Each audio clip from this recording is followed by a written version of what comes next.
sell করে কোনটা purchase করুন আপনারা কাছে আমি জানি জিনিসটা দিছি এখন আর কি যা ওজন আপন একটা দেবো এটা এক মাসের দিবেন এক বছরের চাইছি আপনার কাছে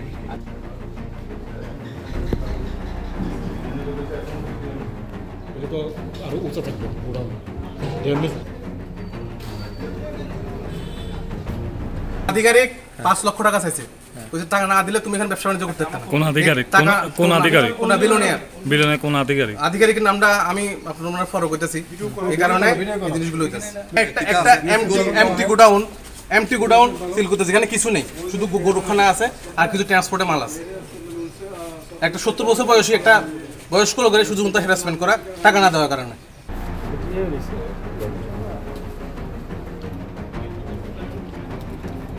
গরু দূরা গেছে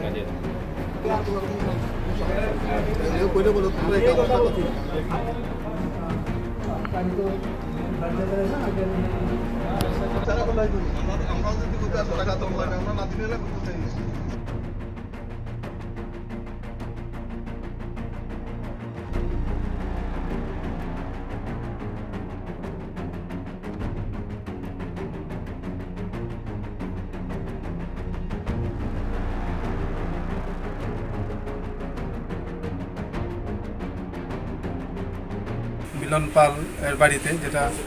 বিলোনিয়া থানার ঠিক উল্টো দিকে ওনারা এখানে যে বিজনেস করেন এখানে ওনাদের একটা গোডাউন আছে আপনারা দেখতে পাচ্ছেন যে আমরা একটা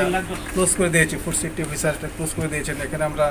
চিনি এখানে স্টোর করা হয় বাট দেখা গেছে যে গোডাউনটা প্রচণ্ড আনহাইজিন কন্ডিশনে আছে স্বেচ্ছাতে অবস্থায় আছে যেখানে একটা এরকম ফুড স্টাফ রাখা যায় না আমরা গোডাউনটা সিল করে দিয়েছি এবং বলেছি এটাকে অতি সত্বর রিপেয়ার করে ঠিকঠাক করে দেওয়ার জন্য এবং ওনারা রিপেয়ার করে আমাদেরকে রিপেয়ার করবেন বলে আশ্বাস দিলে আমরা গোডাউনটা খুলে দেব এছাড়া আমাদের যে ওনাদের এখানে প্রচুর চিনি বিজনেস হয় আমরা এটা এনকোয়ারি করে দেখছি অ্যাকচুয়ালি বিজনেসটা কীভাবে হচ্ছে এখানকার চিনি বাংলাদেশ পাচার হচ্ছে কি হচ্ছে না এই জিনিসটা আমাদের এনকোয়ারি লেভেলে এখনও আছে আমরা এনকোয়ারি চলছে এটা জিএসটি এবং income tax officer sell tax officer customs আমরা সবাই মিলে এটা ভেরিফিকেশন করে দিচ্ছি এটা আসলে এত চিনি কোথায় যায় হিউজ পরিমাণ চিনি এখানে আসে এবং যায় আমরা এটা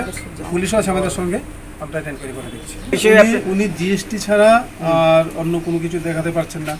ইভেন উনি যে জায়গাটাতে বিজনেস করছেন সেই জায়গাটা একটা বাড়ি এটা একটা বাড়ি রেসিডেন্সিয়াল স্থান এখানে পুরোপুরি এটা থাকার বাড়ি থাকার ঘর এখানে বিজনেস করছেন এটা এর জন্য আমরা সবুজ করব